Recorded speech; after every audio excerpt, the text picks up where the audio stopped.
பயணமாக நவம்பர் 19ஆம் தேதி பிரதமர் மோடி தமிழகம் வர இருப்பதாக தகவல் வெளியாகியிருக்கிறது. அண்மை செய்தியாக பார்க்கிறோம். கூடுதல் விவரங்களோடு செய்தியாளர் வேல்முருகன் இணைக்கிறார். வேல்முருகன், விவரங்கள்.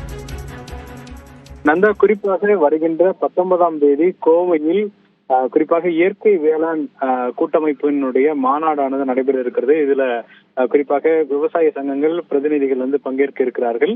குறிப்பாக இந்த மாநாட்டிற்கு பல்வேறு முக்கிய நபர்கள் பங்கேற்கக்கூடிய நிலையில பிரதமர் நரேந்திர மோடி ஒரு நாள் பயணமாக கோவை வருவதாக தகவல்கள் தற்போது வெளியாகி இருக்கிறது. குறிப்பாக கோவை ஒரிசா மாநிலத்தில் நடைபெறக்கூடிய இந்த மாநாட்டில் பிரதமர் நரேந்திர மோடி சுமார் 1 மணி நேரத்திற்கு மேலாக பங்கேற்று அதுக்கு பிறகு அங்கிருந்து புறப்படுவார் என்று தகவல்கள் கூறப்படுகிறது.